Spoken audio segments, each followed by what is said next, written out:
नमस्कार सभी जो कंपटीटर साथी हैं। जैसा कि हमने पिछली वीडियो में तय किया था कि हम अगली वीडियो में वाक्य शुद्धि का चैप्टर क्लियर करेंगे। वाक्य शुद्धि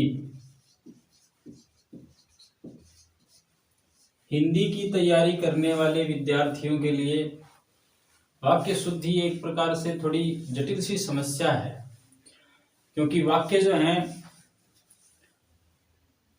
जब उनको हल करने का प्रश्न आता है उस समय वो एक जैसे ही दिखते हैं, परंतु उनमें बहुत सारी त्रुटियां कई बार होती है। उसमें से एक या कुछ वाक्य ऐसे होते हैं जिनमें त्रुटियां हो और हमें पहचाननी होती है और उनमें से शुद्ध वाक्य छांटना होता है। सबसे पहले मुख्य बात तो ये है कि ये वाक्य शुद्धि आपके भाषा के ज्ञान पर निर्भर है।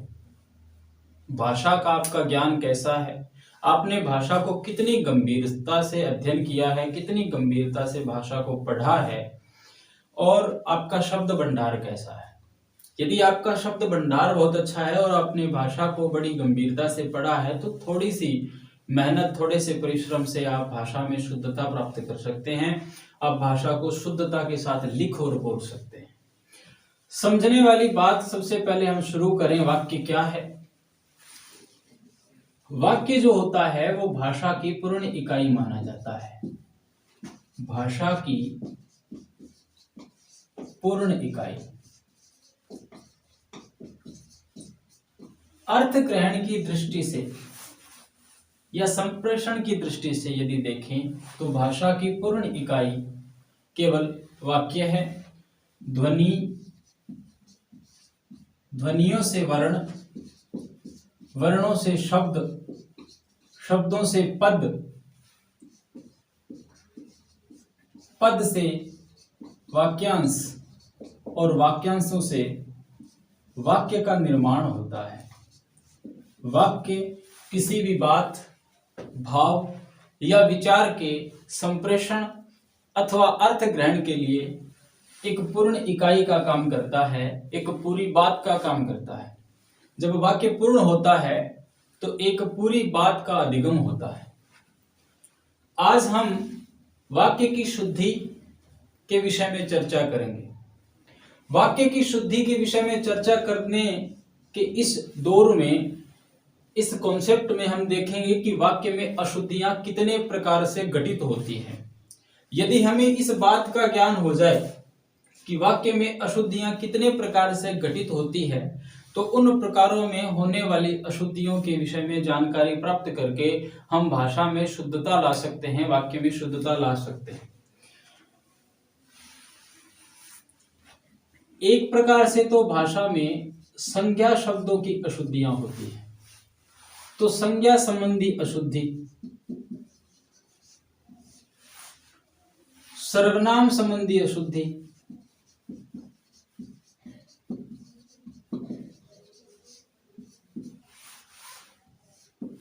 विशेषण संबंधी अशुद्धि,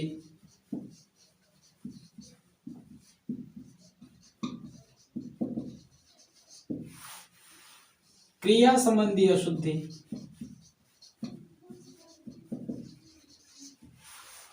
साथ ही कारक, कारक संबंधी अशुद्धि,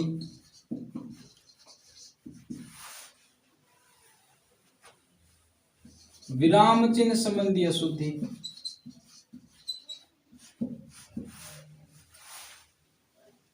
क्रिया विशेषण संबंधी अशुद्धि भी इसमें गिन सकते हैं। क्रिया विशेषण लेंगे,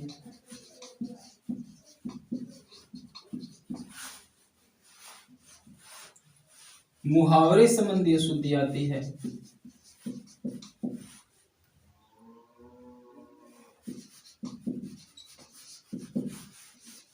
साथ ही पदक्रम संबंधी अशुद्धि,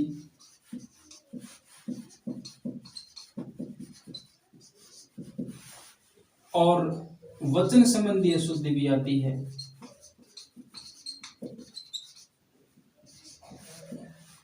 और अंत में हम पढ़ेंगे लिंग संबंधी अशुद्धि। तो वाक्य में इतने प्रकार से अशुद्धियां घटित हो सकती है, 1 2 3 4 5 6 7 8 9 10 11।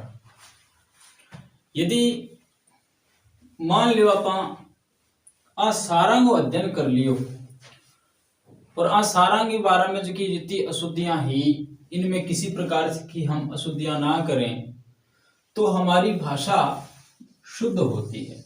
इनके अलावा भी बहुत ऐसे प्रकार हैं, कुछ ऐसे प्रकार हैं जिसमें भाषा में जो अशुद्धता है वो आ जाती है।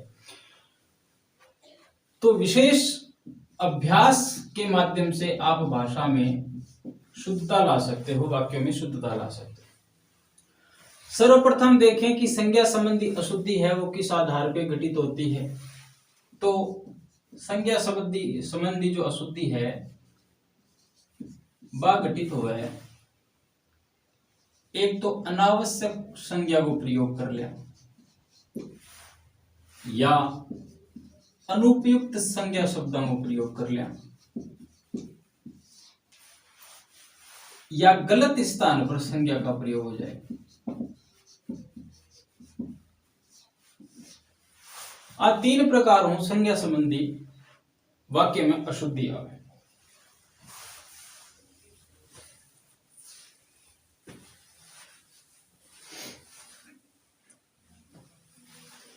तो अपन ने एक प्रकरण के माध्यम समझा और सागे सागे थोड़ो अभ्यास करा तो आपनो वो चैप्टर क्लियर हो जाए। चलो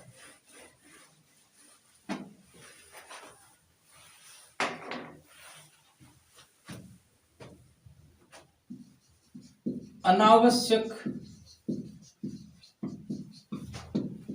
संज्ञा का प्रयोग, संज्ञा के प्रयोग से उत्पन्न अशुद्धि।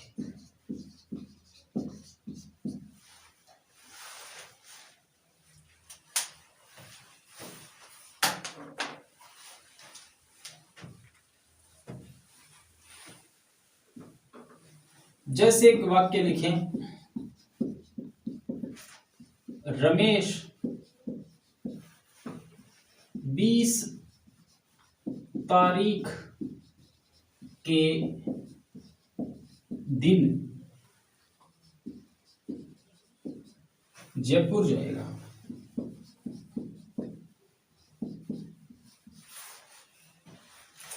रमेश 20 तारीख के दिन जयपुर जाएगा। अशुद्ध वाक्य है, बिल्कुल अशुद्ध है। और इसकी अशुद्धता का कारण क्या है? रमेश एक संज्ञा है, 20 तारीख संज्ञा हो गई, दिन भी एक संज्ञा है। 20 तारीख एक दिन को सूचित करने वाली संज्ञा है और दिन भी एक दिन को सूचित करने वाली संज्ञा। यानी यहां पर वाक्य को बनाया जा सकता था इस प्रकार, शुद्ध वाक्य ऐसे लिखा जाएगा, रमेश 20 तारीख को जयपुर जाएगा।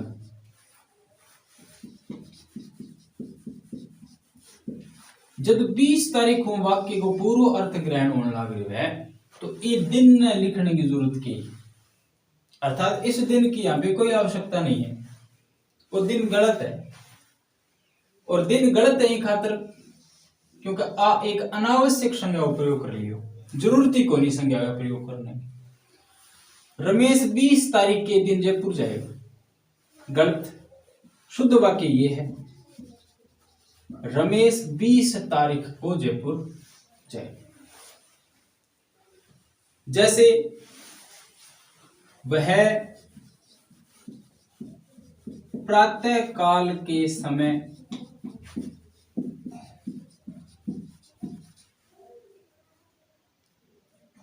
टहलता है। वह प्रातः काल के समय टहलता है। वह प्रातः काल के समय टहलता है। ये वाक्य अशुद्ध है और इसकी अशुद्धता का कारण है कि प्रातः काल एक समय को सूचित कर रहा है। कैसा समय है? प्रातः का है। प्रातः यानी सुबह, सुबह का समय, तो यहाँ फिर समय की क्या आवश्यकता थी? काल भी समय होता है, समय भी समय होता है, तो समय का यहाँ पे अनावश्यक प्रयोग किया गया। अनावश्यक प्रयोग करने के कारण वाक्य में अशुद्धता आ गई। शुद्ध वाक्य का क्या होगा कि वह प्रातः काल टहलता है। इस प्रकार से हमें अनावश्यक संज्ञा शब्दों का प्रयोग न करते हुए वाक्य में शुद्धता लानी है। कुछ और अभ्यास हम लिखते हैं, कुछ और अभ्यास करते हैं, जिससे कि संज्ञा के संबंधी जितनी भी अशुद्धियां हैं वो दूर हो जाए और उससे उत्पन्न जितनी अशुद्धियां हैं जो कि आपके एग्जाम में आए तो आप उसे क्लियर कर सको। अशुद्ध वाक्य पहले लिखते हैं। अशुद्ध वाक्य क्या है देखते हैं। अरावली पर्वतमाला अब हरी भरी हो गई। अरावली पर्वतमाला अब हरी भरी हो गई। इसमें भी अरावली स्वयं एक पर्वतमाला है। अरावली का नाम लेते ही सबसे पहले पर्वतों का ही ध्यान आता है। अरावली का नाम लेते ही पर्वतों का और पर्वतमाला का ध्यान आता है, तो फिर यहाँ पर दोबारा पर्वतमाला शब्द का प्रयोग करने की कोई आवश्यकता नहीं थी। इस अनावश्यक संज्ञा शब्द के कारण ये वाक्य अशुद्ध है। शुद्ध वाक्य होगा अरावली अब हरी भरी हो गई।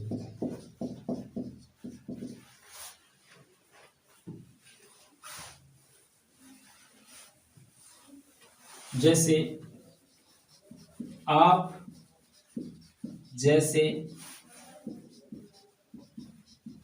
सज्जन व्यक्ति से मिलकर खुशी हुई।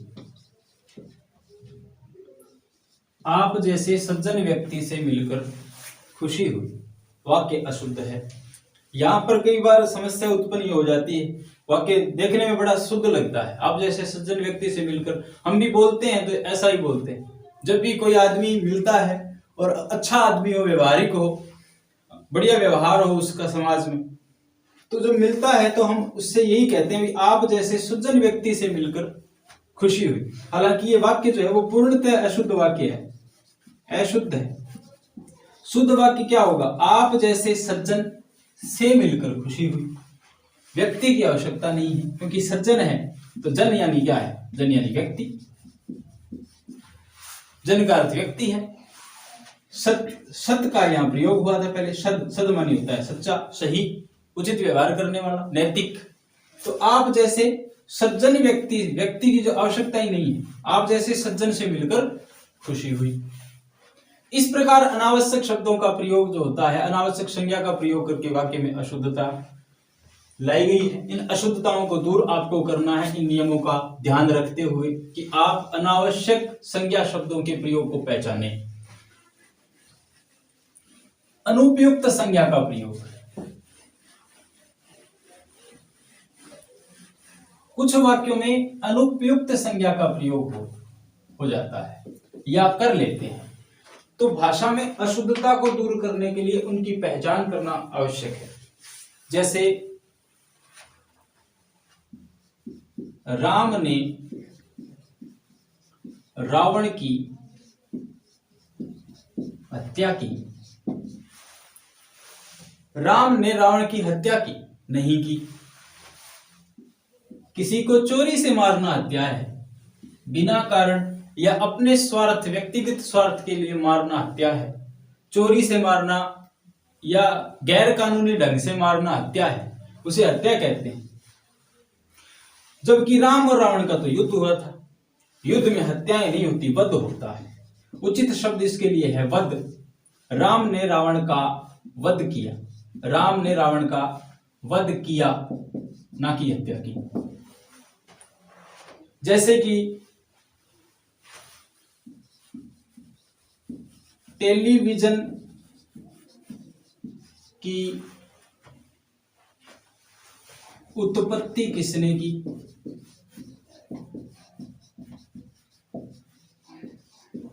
टेलीविजन की उत्पत्ति किसने की? वाक्य अशुद्ध है क्योंकि टेलीविजन की उत्पत्ति नहीं होती, टेलीविजन का आविष्कार होता है,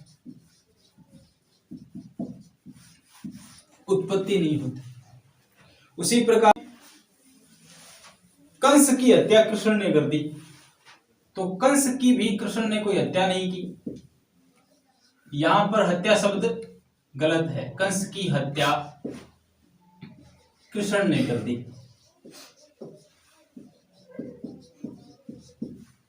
कंस की हत्या कृष्ण ने नहीं की, हत्या यानी वध किया था, तो यहां पर उचित शब्द है वध। तो ये अनुपयुक्त संज्ञा शब्दों का प्रयोग था। अनुपयुक्त संज्ञाओं के प्रयोग के कारण वाक्य में उत्पन्न हुई अशुद्धियों को दूर करना। जैसे कि आपके प्रश्न का समाधान मेरे पास है, ये अशुद्ध वाक्य है क्योंकि प्रश्न का समाधान नहीं होता, प्रश्न का उत्तर होता है, समस्याओं का समाधान होता है। जैसे हमारे प्रांत के मनुष्य मेहनती हैं, तो यहां पर यह अनुपयुक्त संज्ञा का प्रयोग है क्योंकि इसको शुद्ध लिखने के लिए हमारे प्रांत के लोग बड़े मेहनती हैं, ऐसा होना चाहिए था, लोग मेहनती हैं। गीता ने गीत की पहली लड़ी अच्छी सुनाई। गीता ने गीत की पहली लड़ी अच्छी सुनाई।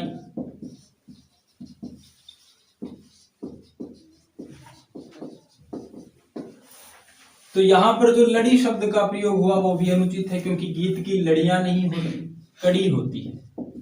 तो गीत की पहली जो कड़ी है वो अच्छी सुनाई। इस प्रकार अनुपयुक्त संज्ञा के प्रयोग से भी वाक्य में अशुद्धियां होती हैं, उनको हमें पहचान कर दूर करना पेपर में आता है। तो आप ये थोड़ा ध्यान रखें और कोशिश करें कि आप अनावश्यक जो संज्ञाओं का प्रयोग हुआ उन्हें पहचान पाएं और उनमें वाक्य में शुद्धता लाने की कोशिश आपकी रहे। सर्वनाम संबंधी अशुद्धियों के विषय में हम जानेंगे। हमारा दूसरा चैप्टर होगा सर्वनाम संबंधी अशुद्धियां। सर्वनाम संबंधी अशुद्धियां।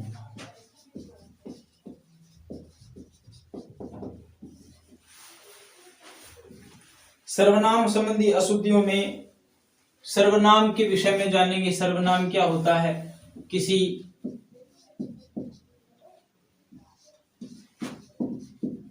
संज्ञा के स्थान पर प्रयुक्त होने वाले शब्दों को सर्वनाम कहते हैं।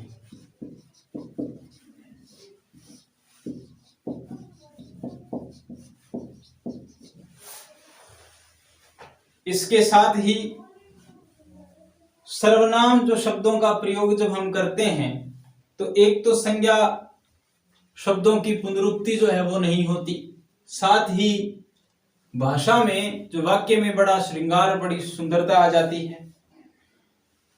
तो कई बार सर्वनाम में भी अनुपयुक्त सर्वनाम शब्दों का प्रयोग हो जाता है अथवा अनावश्यक सर्वनाम शब्दों का प्रयोग हो जाता है। उचित सर्वनाम शब्दों का प्रयोग ना हो तो वाक्य में अशुद्धता आ जाती है, शुद्धता का अभाव हो जाता है, वाक्य में वाक्य शुद्ध नहीं रहता। तो उचित सर्वनाम के प्रयोग के अभाव में वाक्य अशुद्ध होता है। हमें छांटना ये है, हमें देखना ये है कि शब्द जो हैं सर्वनाम शब्द वाक्य में उचित रहे। तो हम इसका अभ्यास कुछ वाक्यों के माध्यम से उनको दूर करके, उनमें आई हुई अशुद्धता को दूर करके, उन्हें वाक्य को शुद्ध जो है वो पहचान करके और इसे क्लियर करने की चेष्टा करते हैं, कोशिश करते हैं।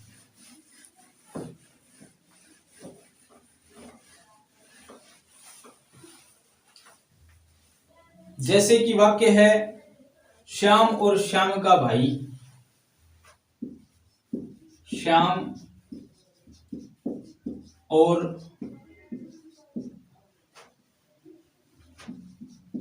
श्याम का भाई पढ़ रहे थे, पढ़ रहे थे।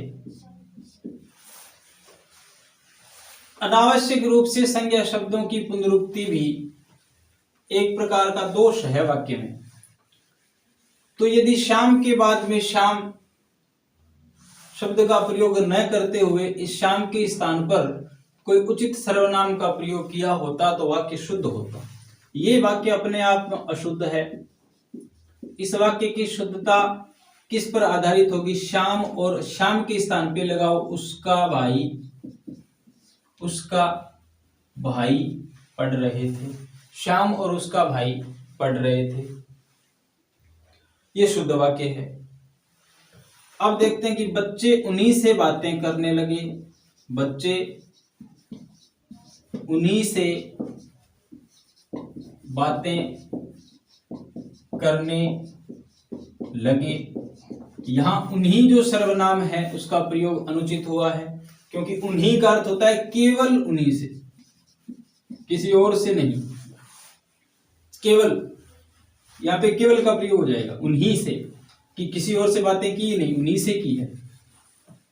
यहां आप लिखें बच्चे उनसे बातें करने लगे, उनसे बातें करने लगे, ये शुद्ध वाक्य है। आगे और देखते हैं कि जैसे मैंने जयपुर जाना है। कई बार स्टाइल के चक्कर में लोग बोल देते हैं, आजकल अपन दपुन बोलने का बड़ा मतलब क्रेज चल रहा है लोगों में, अपन ये करेंगे, अपन वो करेंगे। ऐसा न करते हुए लोग, मतलब कई बार मैंने भी सुना है लोगों से, मैंने जयपुर जाना है,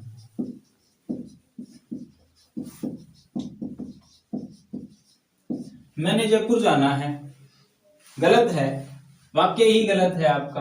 आप क्या जयपुर जाओगे? आप तो जा नहीं सकते जयपुर, गलत बोल रहे हो आप। मैंने के स्थान पे प्रयोग करोगे शुद्ध शब्द का, तो मुझे जयपुर जाना है, ये लिखो, मुझे जयपुर जाना है, शुद्ध वाक्य है। उसी प्रकार जैसे मैं तेरे को बता दूंगा, जब लड़ाई हो जाती है जो दोस्तों में आपस में, एक कहता है मैं बता दूंगा तेरे को, मैं तेरे को बता दूंगा, तो मैं तेरे को बता दूंगा ये तो गलत है। सुनने वाले को कहना चाहिए, जो सुनता है उसको कहना चाहिए, क्या बता देगा भाई, तू क्या बता दे, तू तो झूठ बोला है, गलत बोलने ला रही है, अशुद्ध वाक्य है तेरा।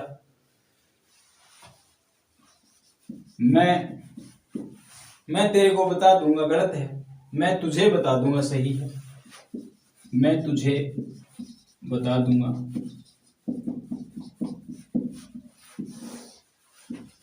आज क्या पढ़ाएंगे अध्यापक जी? मैं तेरे को बता दूंगा गलत है, तुम बता ही नहीं सकते हो क्योंकि तुम वाक्य में अशुद्धियां रख रहे हो। मैं तुझे बता दूंगा कि आज क्या पढ़ाएंगे। उसी प्रकार जैसे माताजी ने मुझसे कहा, वाक्य है माताजी ने मुझसे कहा, क्या होना चाहिए आपके हिसाब से? माताजी ने मुझसे कहा, तो माताजी ने मुझसे कहा ये वाक्य भी अशुद्ध है, क्योंकि मुझसे के स्थान पर हम मुझे सर्वनाम का प्रयोग कर सकते हैं। माताजी ने मुझे कहा, और मुझे सर्वनाम का प्रयोग करते ही वाक्य अपने आप ही शुद्ध हो जाएगा। यदि व्याकरण लोग जो थे उनका मानना यह था कि यदि व्याकरण के वाक्य में के संप्रेषण में, अधिगम में या अर्थ ग्रहण में यदि एक मात्रा भी बच रही हो तो व्याकरण लोग पुत्र प्राप्ति के समान उत्सव मनाया करते थे। ये प्राचीन काल की जो संस्कृत की व्याकरण है उसमें लिखा गया है, एक प्रसंग आता है। जैसे कि सोहन और सोहन का पुत्र व्यस्त है। वाक्य है सोहन और सोहन का पुत्र व्यस्त है। इस वाक्य को भी आप देख सकते हो। सोहन और सोहन संज्ञा शब्दों की पुनरुक्ति हुई जो कि अनुचित है। इस संज्ञा शब्द के स्थान पर हम उसका प्रयोग कर सकते थे। सोहन और उसका पुत्र व्यस्त है, और इस प्रकार से ये वाक्य जो है वो शुद्ध हो जाएगा। तो इस प्रकार आप सर्वनाम शब्दों में भी जो सर्वनाम शब्दों के द्वारा उत्पन्न होने वाली अशुद्धियां हैं उनका आप विशेष ध्यान रखें और किसी भी प्रकार की गलतियां जो है वो ना होने दें। विशेषण संबंधी अशुद्धियां। विशेषण क्या होते हैं? सबसे पहले तो ये ज्ञान होना चाहिए कि विशेषण है क्या। संज्ञा या सर्वनाम की विशेषता बताने वाले शब्दों को विशेषण कहा जाता है।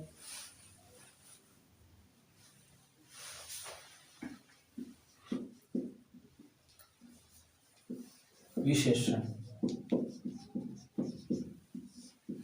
विशेषण शब्द कई बार क्या होता है, विशेषण का प्रयोग करते हुए हम भूल ये करते हैं कि कई बार हम अनावश्यक विशेषणों का प्रयोग कर लेते हैं अथवा अनुपयुक्त विशेषणों का प्रयोग कर लेते हैं, या फिर कई बार जो एक गुणवाचक विशेषण होता है जिसकी 3 अवस्थाएं होती हैं, उन अवस्थाओं का हमें ज्ञान नहीं होता। एक मूल अवस्था है, एक उत्तरा है, एक उत्तमा है। 3 प्रकार की अवस्था होती है। ना तो मूलावस्था का ज्ञान होता, न उत्तरावस्था का, न ही उत्तमावस्था।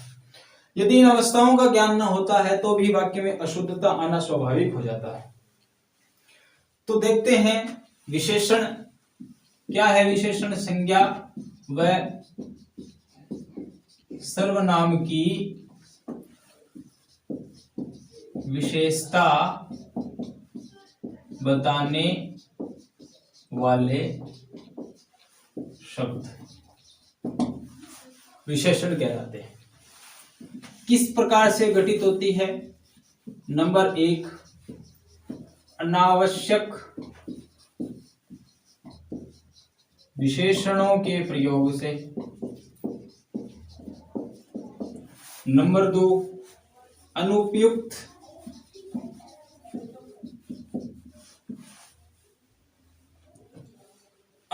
विशेषणों के प्रयोग से। अनुपयुक्त का तात्पर्य कि जो उपयुक्ति नहीं है उसको हम प्रयुक्त कर लें। अनुपयुक्त विशेषणों के प्रयोग से या प्रयुक्त होने से। अनावश्यक विशेषणों का प्रयोग, अनुपयुक्त या विशेषण का सही स्थान पर प्रयोग ना करें। यदि विशेषणों का सही स्थान पर प्रयोग न किया जाए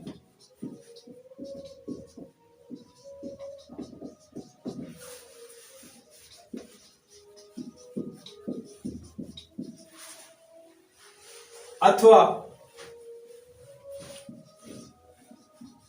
गुणवाचक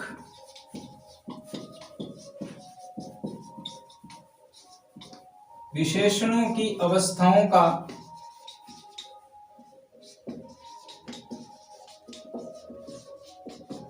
ज्ञान न होने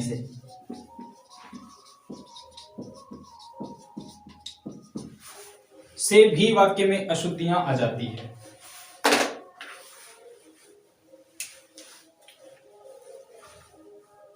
विशेषण संज्ञा व सर्वनाम की विशेषता बताने वाले शब्द होते हैं। अनावश्यक विशेषणों के प्रयोग से वाक्य में अशुद्धियां आती है। अनुपयुक्त विशेषणों के प्रयोग से वाक्य में अशुद्धियां आती है। विशेषणों का सही स्थान पर प्रयोग न करने से भी वाक्य में अशुद्धियां आती है। और गुणवाचक विशेषणों की अवस्थाओं का ज्ञान ना हो और हम किसी गलत प्रकार की अवस्था का प्रयोग करते हैं तो भी वहां पर अशुद्धियां आती है। जैसे हम कुछ अभ्यास वाले वाक्यों से समझेंगे इस बात को कि किस प्रकार से इन्हें सिद्ध किया गया है या इनकी शुद्धता का ध्यान रखा गया है, समझाया गया है। नंबर 1 वाक्य है, जैसे वे एक अच्छे अध्यापक हैं, वे एक अच्छे अध्यापक हैं। तो यहाँ एक जो संख्यावाची विशेषण का प्रयोग हुआ है वो अनुचित हुआ है, उचित नहीं हुआ, इसका प्रयोग होना ही नहीं चाहिए था। वे अच्छे अध्यापक हैं, अगर इतना ही होता कि वे अच्छे अध्यापक हैं तो वाक्य का पूर्ण जो है वो अर्थ ग्रहण हो सकता था, वे अच्छे अध्यापक हैं।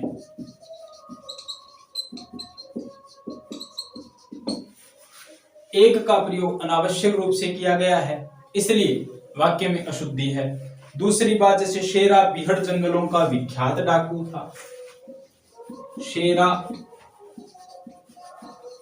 बीहड़ जंगलों का विख्यात डाकू था। शेरा बीहड़ जंगलों का विख्यात डाकू था। शेरा जो है बीहड़ जंगलों का विख्यात, जो विख्यात शब्द है इसका प्रयोग अनुचित हुआ है यहाँ पे, क्योंकि विख्यात का प्रयोग नहीं आना चाहिए था। विख्यात एक बहुत बड़े भूभाग पर अच्छे कामों के लिए जो प्रसिद्ध होता है उसके लिए किया जाता है। एक बड़े भूभाग पर जो अच्छे कामों के माध्यम से प्रसिद्ध होता है उसके लिए विख्यात का प्रयोग होता है। और यहाँ पर शुद्ध जो शब्द है डाकुओं के लिए कुख्यात शब्द का प्रयोग होना चाहिए, क्योंकि डाकू अच्छे काम नहीं करते हैं, लोगों को लूटना अच्छा काम नहीं होता, डाकू लूटने का काम करते हैं। इसलिए शेरा बीहड़ जंगलों का कुख्यात डाकू था, इस प्रकार का प्रयोग होना चाहिए, वाक्य स्वतः शुद्ध हो जाएगा। जैसे वायु शीतल प्रवाहित हो रही है,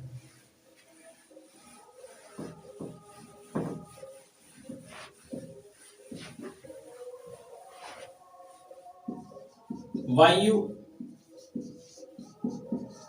शीतल प्रवाहित हो रही है।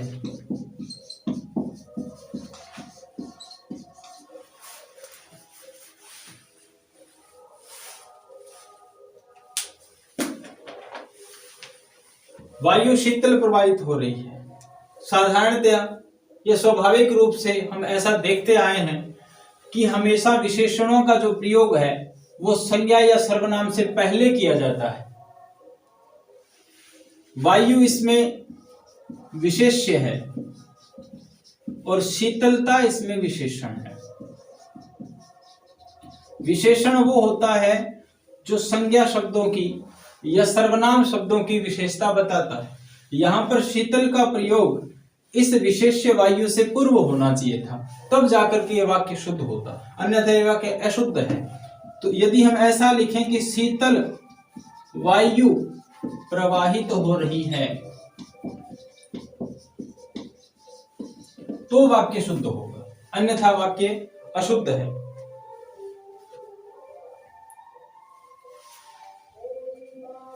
जैसे कि गुणवाचक विशेषण की अवस्थाओं की बात अगर हम करें तो उन अवस्थाओं के का विशेष रूप से ज्ञान होना आवश्यक है। जैसे कि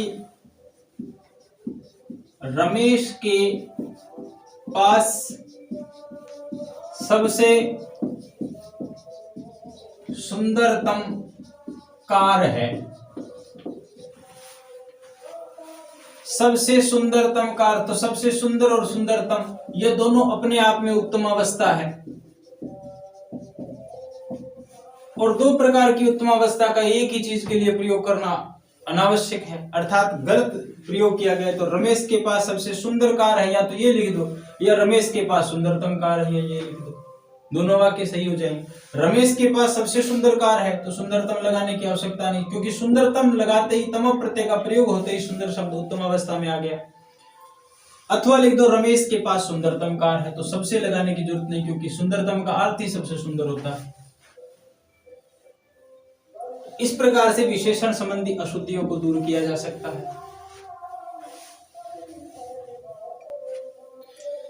तो आगे हम पढ़ेंगे क्रिया संबंधी अशुद्धियां।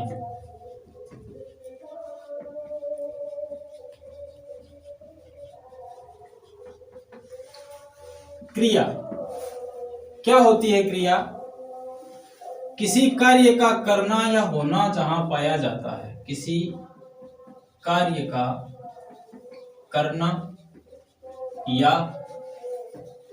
होना जहां पाया जाए,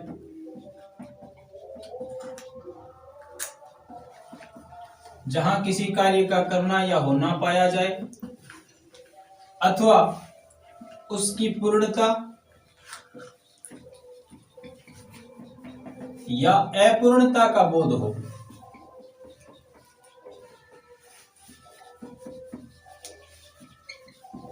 क्रिया कहलाती है।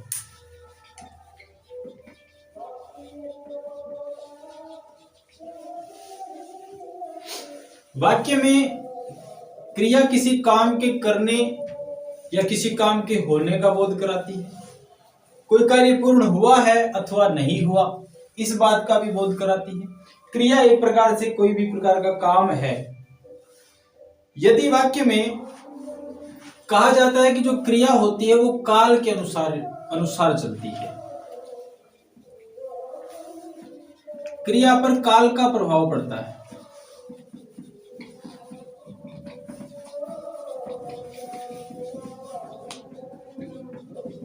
इसलिए कहा गया क्रिया कालानुसारिणी।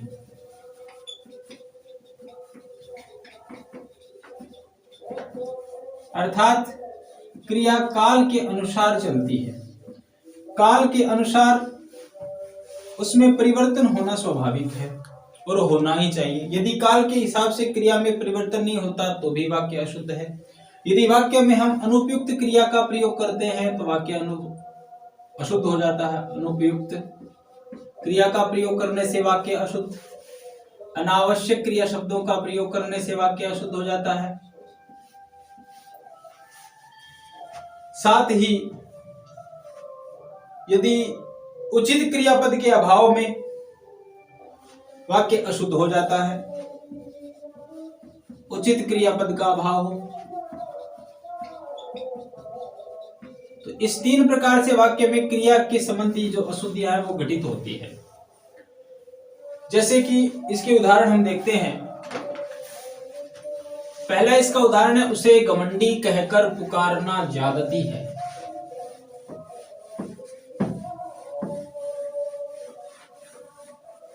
उसे घमंडी कहकर पुकारना ज्यादती है।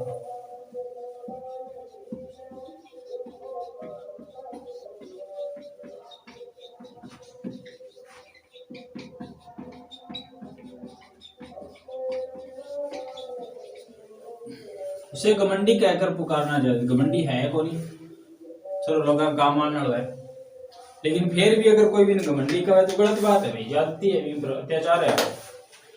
तो इसने कहा कि उसे घमंडी कहकर पुकारना ज्यादती है। अब इसमें कहकर और पुकारना दोनों क्रियापद जो हैं एक ही क्रिया या एक ही कार्य के होने का बोध करवा रहे हैं। दोनों ही क्रियापद, कहना भी एक, पुकारना, दोनों ही संबोधन के लिए है। कहकर और पुकारना दो समानार्थी क्रियापदों का प्रयोग हुआ है और इस कारण से वाक्य में अशुद्धता है। तो आप इन दोनों में से किसी एक का प्रयोग कर सकते हैं। उसे घमंडी पुकारना ज्यादती है, या उसे घमंडी कहकर, या उसे घमंडी कहना ज्यादती है। इस प्रकार से वाक्य में अशुद्धता का आप ध्यान रखें। दूसरी अशुद्धता आती है वाक्य में अनावश्यक क्रियापदों का प्रयोग करने से। जैसे अनीता ने सुनीता की सहायता की, अनीता ने सुनीता की सहायता की। ये वाक्य भी अपने आप में अशुद्ध है, क्योंकि सहायता की नहीं जाती बल्कि सहायता दी जाती है। वाक्य होना चाहिए था, अनीता ने सुनीता को सहायता दी। अनीता ने सुनीता को सहायता दी, तब जाकर के वाक्य सही होता है। जैसे आरती सिलाई और अंग्रेजी पढ़ती है। आरती सिलाई और अंग्रेजी पढ़ती है। अब इसमें अंग्रेजी पढ़ती है ये बात तो समझ में आ रही है, लेकिन सिलाई का वो क्या करती है ये पता नहीं चल रहा। अर्थात इसमें एक क्रिया है जो यहाँ पर छोड़ दी गई है, क्रियापद का प्रयोग नहीं हुआ, अभाव है। जो होना चाहिए था, जबकि जिसके कारण एक उचित जो अर्थ है उसका अग्रेषण होता, उचित अर्थ का ग्रहण किया जा सकता था, लेकिन अब वो है ही नहीं। यहाँ पे जो क्रिया नहीं है वो लगानी अनिवार्य है कि आरती सिलाई सीखती है और अंग्रेजी पढ़ती है, तब जाकर के इस वाक्य का पूर्ण अर्थ ग्रहण होगा। ये क्रिया संबंधी अशुद्धियां हैं, इनका विशेष ध्यान रखें। एक तो अनावश्यक क्रिया शब्दों का प्रयोग हो, साथ ही अनुपयुक्त क्रिया शब्दों का प्रयोग हो, या फिर क्रिया शब्दों का अभाव हो। ऐसी स्थिति में वहां वाक्य में अशुद्धियां आना स्वाभाविक हो जाती हैं, तो आप उनका विशेष ध्यान रखें। परीक्षा की तैयारी आप जो कर रहे हैं उन विद्यार्थियों से विशेष रूप से, और वैसे वाक्य जो हैं भाषा में सभी को शुद्धता ही रखनी चाहिए। मेले में अशोभनीय वातावरण उपस्थित था। मेले में अशोभनीय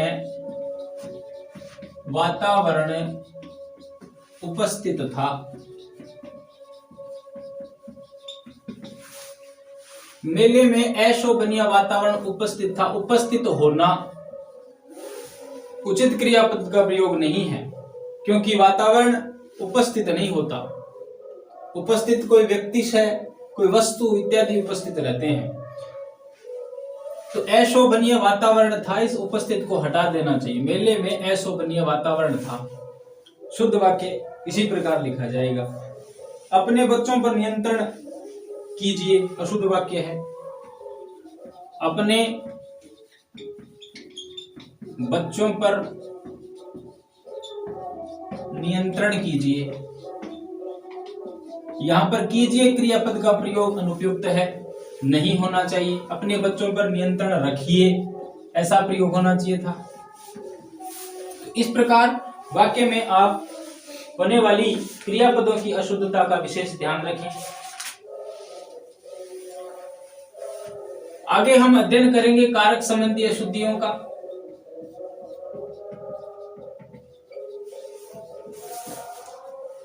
कारक हिंदी में 8 प्रकार से माने जाते हैं, तो कारक संबंधी अशुद्धियों का अध्ययन करेंगे। सबसे पहले हमें कारक चिन्हों के विषय में जानकारी होनी चाहिए।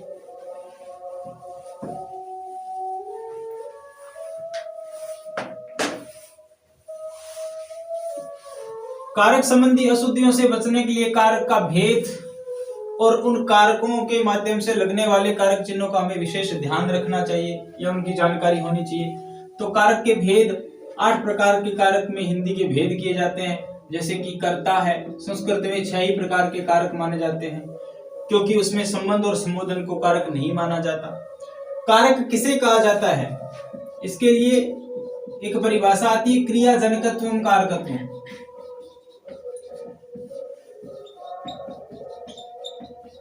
ये संस्कृत की परिभाषा है। मैं संस्कृत का अध्यापक हूं, इसलिए संस्कृत पर अधिक ध्यान दे रहा हूं, जोर दे रहा हूं। क्रियाजनकत्व कारकत्व, क्योंकि यहाँ पर दी गई परिभाषाओं में किसी प्रकार का कोई लाग लपेट नहीं है, जो है वो स्पष्ट है।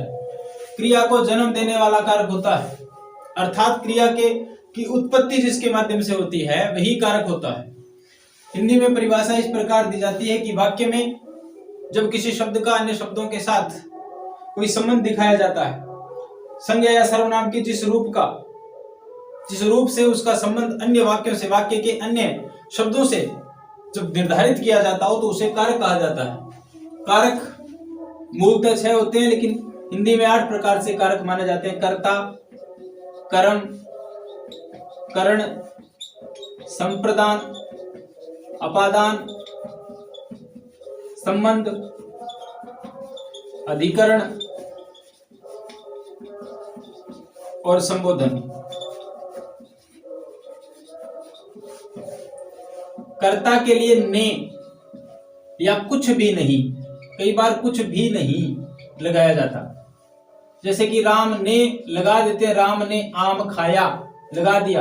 राम जाता है, यहां पर कोई चिन्ह नहीं है, तो राम के साथ ने का प्रयोग होगा। कर्ता के साथ ने का प्रयोग होता है, जाने की क्रिया कर रहा है राम, तो राम के साथ ने का प्रयोग हो सकता है। लेकिन कई बार कुछ ना भी लगाया जाता है, जो क्रिया कर रहा है तो वह करता है। ये मान लो कर्म, कर्म को, जैसे रमेश ने राहुल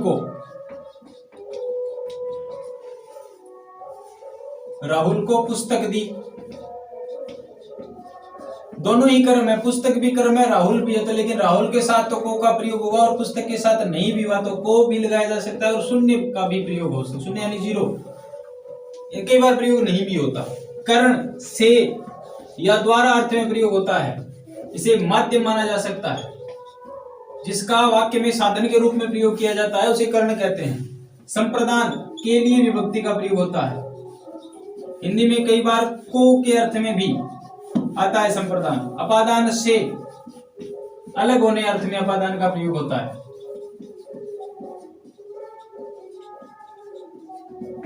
जैसे घर से विद्यालय जाता है तो घर अपादान है। संबंध का के की रा रे री, का के की यानी किसी भी शब्द के पीछे आपकी, आपका, आपके, इस प्रकार रा रे री तुम्हारा, तुम्हारी, तुम्हारे, मेरा, मेरी, मेरे, इस प्रकार के शब्दों का प्रयोग होता है। संबंधवाचक शब्द। अधिकरण में पर, जैसे मुझ में, छत पर, घर पर, इस प्रकार से।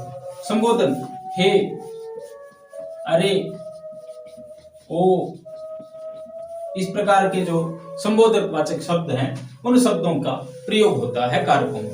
तो कारक संबंधी अशुद्धियों को जानने के लिए इनके चिन्हों और कारक के भेदों का ज्ञान होना आवश्यक है।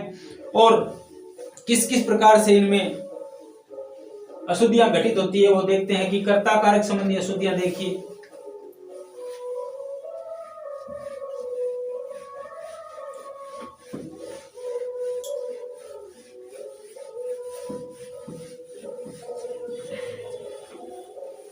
कर्ता कारक संबंधी अशुद्धि में मैं सारा पत्र लिख डाला, जैसे कि मैं सारा पत्र लिख डाला, गलत है। मैं सारा पत्र लिख डाला अपने आप में गलत है, क्योंकि मैं कर्ता है, इसके साथ उचित जो कर्ता चिन्ह है उसका प्रयोग करना चाहिए था। मैंने सारा पत्र लिख डाला, ये आना चाहिए था। ये शुद्ध वाक्य है। मैंने आज दिन भर पढ़ा है,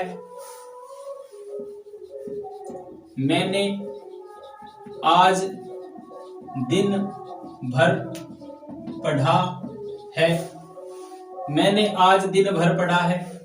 यहां पर मैं आज दिन भर पढ़ा हूं, इसका प्रयोग होना चाहिए था। यह वाक्य अशुद्ध है।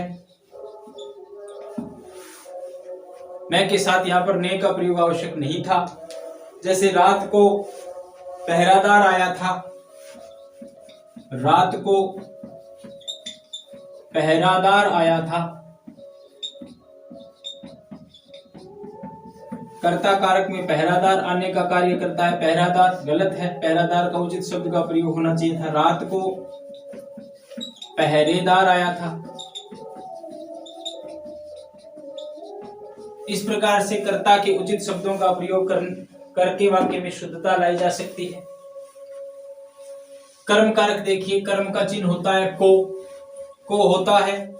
कुछ स्थानों पर को का प्रयोग नहीं भी होता, फिर भी वहां पर कर्म कारक होता है।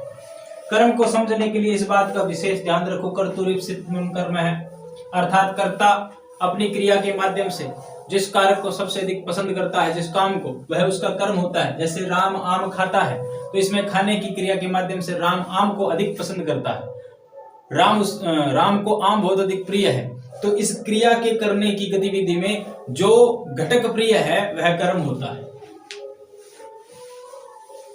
जैसे हम ये लिखे कि राम आम को खाता है, राम आम को खाता है, तो यहां पर को शब्द का प्रयोग करना ही नहीं चाहिए था, क्योंकि को का प्रयोग करके वाक्य में अशुद्धता ला दी, अनावश्यक चिन्ह का प्रयोग किया है।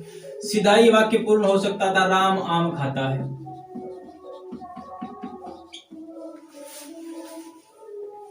जैसे वह रोज विद्यालय को जाता है, वह रोज विद्यालय को जाता है। तो यहाँ पर को का प्रयोग अनावश्यक रूप से किया गया, क्योंकि यहाँ पर शून्य का प्रयोग करके भी वाक्य में अर्थ ग्रहण किया जा सकता है। वाक्य से कि वह रोज विद्यालय जाता है, यहाँ पर को हटा दिया जाए तो भी वाक्य शुद्ध होता है, तो ही वाक्य शुद्ध होता है। जैसे कि मुझे घर जाना था, मुझको घर जाना था, मुझको घर जाना था अशुद्ध वाक्य है। इसका प्रयोग मुझे घर जाना था ऐसा करके इसे शुद्ध किया जाएगा, मुझे घर जाना था। सुनील ने अपने सिर नीचे को कर लिया।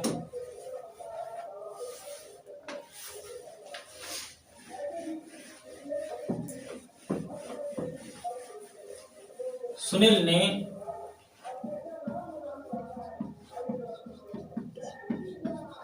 अपने सिर नीचे को कर लिया। यहां पर उचित प्रयोग नहीं हुआ है। सुनील ने अपना सिर, सबसे पहले तो अपना सिर नीचे को या नीचे को की कोई आवश्यकता नहीं थी। सुनील ने अपना सिर नीचे कर लिया, वाक्य शुद्ध हो जाएगा। उसी प्रकार कर्ण, जो कि माध्यम के रूप में काम में आता है, अगर उसका उचित प्रयोग न किया जाए, जैसे राहुल